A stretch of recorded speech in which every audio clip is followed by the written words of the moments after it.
Praise the Lord, brothers and sisters. Let's continue to enjoy the Holy Word for morning revival, the experiencing, enjoying, and expressing Christ. And we are now in week 35. And the week 35, the title is The Fellowship of the Eternal Life, the reality of living in the body of Christ. In week 35, day 1, let's go and let's enjoy this. Amen. Let's read the First John chapter 1 verse 3. That which we have seen and heard, we report also to you, that you also may have fellowship with us. And indeed, our fellowship is with the Father and with His Son, Jesus Christ. And then Revelation chapter 22 verse 1. And he showed me a river of water of life, bright as crystal, proceeding out of the throne of God and of the Lamb in the middle of its street. So 1 John chapter 1 verse 3 and Revelation 22:21. First, in verse 3, it mentions the Apostle John tells us that what they had seen and heard, they reported to others, so that all might have fellowship together. So this fellowship is not something outward or organizational or something in fellowship, talking by a group. It is not merely talking or gathering together. This fellowship is the sharing and flowing of the divine life that the apostles experienced. So what John had seen and heard was the living Christ. When he spoke, he was not giving doctrines. He was allowing what he had enjoyed of Christ to flow to others. This is fellowship. Fellowship is the flow of life from one believer to another believer, bringing us into a common participation in the divine life. And this fellowship, John says, is with the Father and with His Son, Jesus Christ. This shows us that all genuine fellowship originates from God Himself. Now, in Revelation chapter 22, verse 1, we are given a clear picture of this fellowship. John saw a river of water of life, bright as crystal, proceeding out of the throne of God and of the Lamb, flowing in the middle of the street of the New Jerusalem. This river is the divine life, flowing out from God's throne. Right? The throne here is not something fearful, distant. It is actually the source of the supply. If you can picture the New Jerusalem, this river flows throughout the city. It reaches every corner. There is no part of the city untouched by this flow. So wherever the river flows, life flows. This shows us that fellowship is not limited or selective. It is all-inclusive, continuous, and penetrating. And this is not only something for the future. Today, in our church life, we are already experiencing the foretaste of the New Jerusalem. In a very real sense, we can say that today we are living in the foretaste of the New Jerusalem. The same river of water of life is flowing among us right now. So as long as we are open, we receive the flowing. This river flows to every saint in the church. It flows to every member, to every corner of the body of Christ. And even if we go more deeper, this flows does not stop outwardly. It even reaches inwardly. The river flows into your deep inner being. It flows into your mind, into your emotion, mind, will. So it flows in every part of our being. This is how the fellowship of life penetrates our whole being. This is why we can say that today in the church life, we are experiencing the reality and foretaste of the New Jerusalem. What we are enjoying now is real, living, and experiential. In the coming age, the New Jerusalem will be the fulfillment and consummation of what we already enjoying today. So praise the Lord. Let's read the paragraph below. The Greek word for fellowship, koinonia, means joint participation, common participation. Fellowship is the issue of the eternal life and is actually the flow of the eternal life within all the believers who have received and possess the divine life. It is illustrated by the flow of the water of life in the New Jerusalem. Hence, all genuine believers are in this fellowship. It is carried on by the Spirit in our regenerated spirit. Hence, it is called the fellowship of the Holy Spirit and fellowship of our spirit. It is in this fellowship of the eternal life that we, the believers, participate in all that the Father and the Son are and have done for us. That is, we enjoy the love of the Father and the grace of the Son by virtue of the fellowship of the Spirit. Such a fellowship was first the apostles' portion in their enjoyment of the Father and the Son through the Spirit. Hence, in Acts chapter 2, verse 42, it is called the fellowship of the apostles. And in 1 John 1:3, our apostles' fellowship, a fellowship with the Father and with His Son, Jesus Christ. So, brothers and sisters, the Greek word for fellowship is koinonia, means joint participation or common participation. Fellowship is not outward communication, right? But it starts there. So it is the flow of the eternal life among all the believers who have received the divine life. So this fellowship is carried on by the Holy Spirit in our regenerated spirit. Therefore, it is called the fellowship of the Holy Spirit. And also, this shows the Holy Spirit and also the fellowship of our spirit.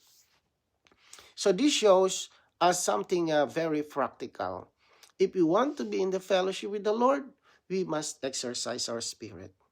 Fellowship does not depend on our mind or emotion. It depends on our using our spirit.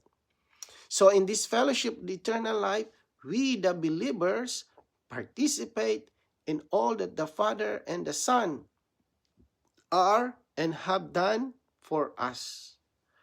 This is our experience of the Triune God. Through the fellowship of the Spirit, we enjoy the love of the Father, the grace of the Son, and even the virtues of the Son in a living way. So this fellowship was first the apostles' portion. What they experienced of the Father and the Son through the Spirit did not remain with them. They shared what they had seen and heard so that the flow could continue. This is why John says that you also may have fellowship with us. So even today, although John is no longer physically present, through his writing, we can still touch his spirit. When we read this word using our spirit, the flow reaches us. The fellowship continues across time because it is a spiritual flow of life, not something outward, right? So if we simply turn to our spirit, we immediately enter the fellowship of the Holy Spirit, and the river of life flows again. Right? Praise the Lord. So let's read today's reading. Okay, let's read the two paragraph of this. To have fellowship is to have a corporate participation in something because the divine life is organic, rich, moving, and active. It has a particular issue, a certain kind of outcome. The issue, the outcome of the divine life is the fellowship of life. The fellowship of the divine life is clearly portrayed in Revelation 22:1. In this verse, we see that in the New Jerusalem, the river of water of life flows out from the throne of God and of the Lamb. The throne of God and of the Lamb is the throne of the redeeming God, the Lamb God. In Genesis, we have the creating God, but in Revelation, we have the redeeming God. Out of this redeeming God, as the source, flows the river of water of life. The flow of the river of water of life is the fellowship of life. This means that fellowship is the outflow of the divine life from within the redeeming God. Praise the Lord. This paragraph shows us that the divine life is organic, rich, moving, and active. Because the divine life is living, it has a particular issue. And that is the outcome of the divine life is the fellowship of life. This fellowship is not a fellowship of doctrine, opinions, or ideas. It is the fellowship of life. We must remember this word, life. To have fellowship is to have a corporate participation in something. Because the divine life is organic, it cannot be individual. It flows and brings us into fellowship.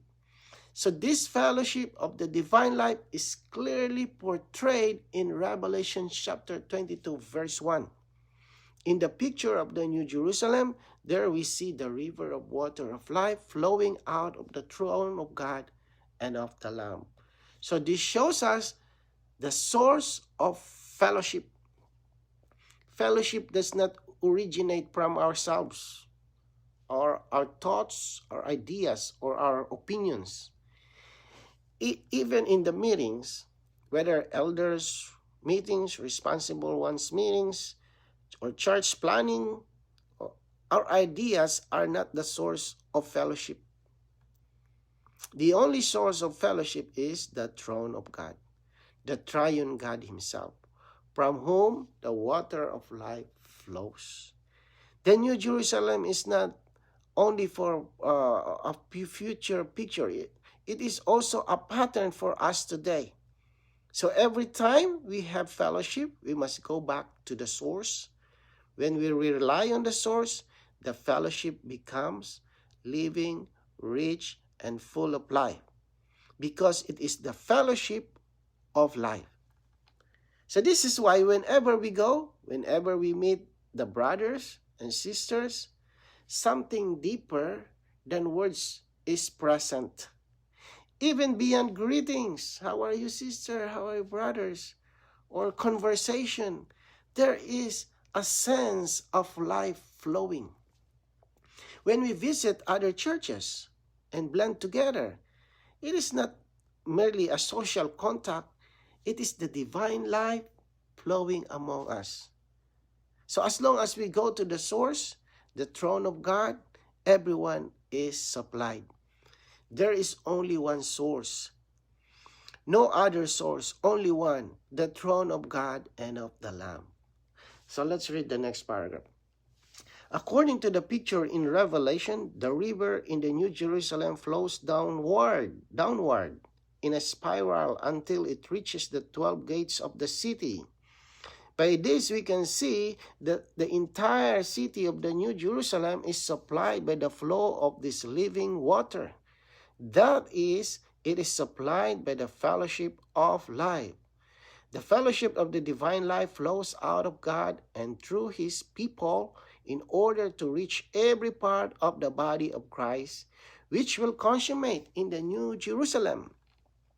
Brothers and sisters, if we look at the picture of Revelation again, we see that the river of water of life in the New Jerusalem flows downward.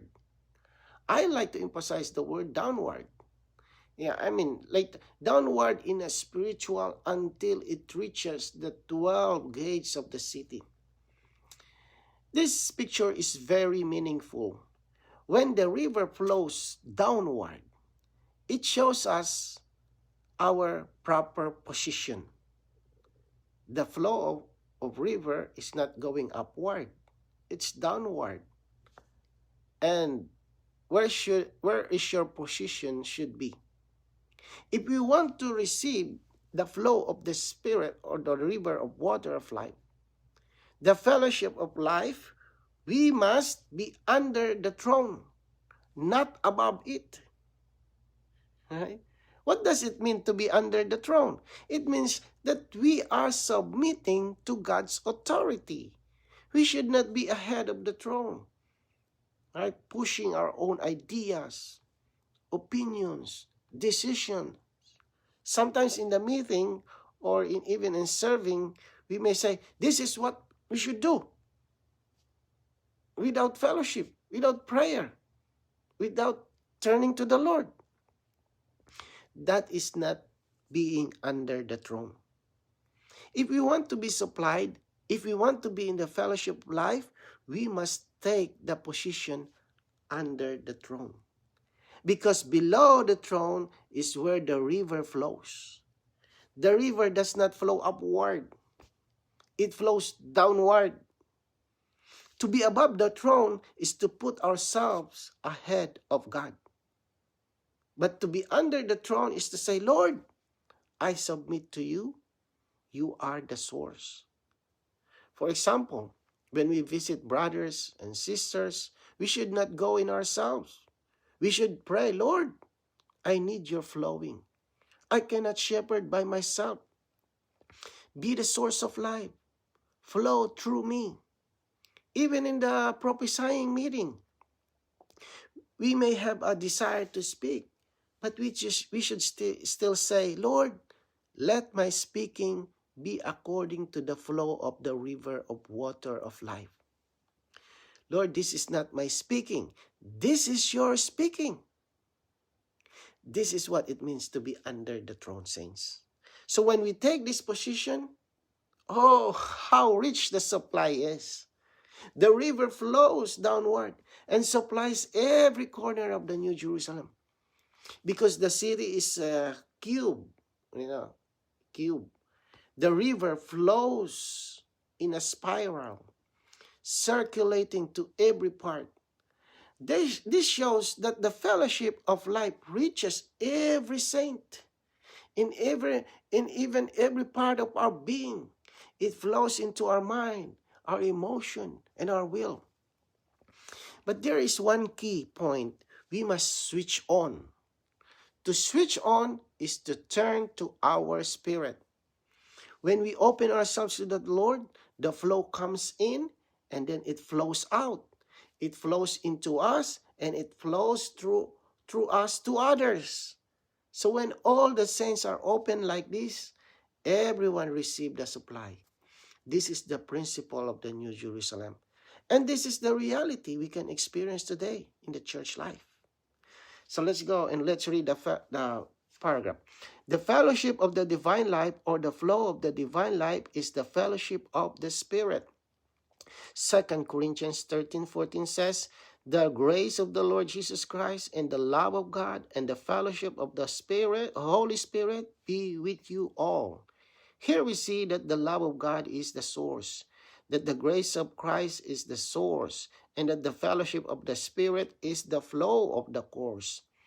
It is this flow that brings the grace of Christ and the love of God to us for our enjoyment.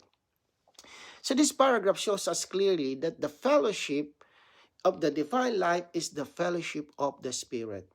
2 Corinthians chapter 13 verse 14 helps us to see the divine order. The love of God is the source. The grace of Christ is the course. And the fellowship of the Spirit is the flow. So it is true, this flow, that that what God is and what Christ has accomplished are brought to us for our enjoyment. So in a practical way, this means that without the fellowship of the Spirit, the love of God, the grace of Christ remain objective. But when the Spirit flows, the love becomes real to us. The grace becomes experiential. And we enjoy the triune God in a living way. So this flowing fellowship is our daily experience of the divine life in the church life. So let's read the last paragraph. Praise the Lord. In the fellowship of the divine life we enjoy with the apostles and the triune God for the carrying out of God's purpose. John's word in 1 John 1:3 indicates a putting away of private interest and a joining with others for a certain common purpose. Hence, to have fellowship with the apostles, to be in the fellowship of the apostles, and to have fellowship with the triune God in the apostles' fellowship is to put aside our private interests and join with the apostles and the triune God for the carrying out of God's purpose. So this paragraph again shows us that the fellowship is not individualistic. To be in the fellowship of the divine life is to join with the apostles and the triune God for God's purpose. So according to John chapter 1 verse 3, fellowship requires that we put aside our private interest. So fellowship is not for expressing personal opinions, preferences, or ambitions. Rather, it is a matter of being joined together with others in one flow and for one goal. To have fellowship with the apostle means that we enter into the same flow, the same flow where they were in the flow of the divine life for the carrying out of God's economy. So when we are in this fellowship, we are no longer isolated individuals. We are joined with the apostles and with the triune God himself for the fulfillment of God's purpose. This kind of fellowship brings us out of ourselves and into God's corporate move. So, amen. Today, right, in the church life, we are enjoying the foretaste of the New Jerusalem. So, as long as we are under the throne, submitting to God, and turning to our spirit, the river of water of life flows to every saint and into every part of our being. This fellowship joins us not only with one another, but with the apostles and in the triune God for the carrying out of God's purpose. So, Lord Jesus, thank you for this message today again, Lord. Thank you for the fellowship of the Holy Spirit. Thank you, we can be one, we can have fellowship to each other as long as we are under your throne, under your flowing, Lord.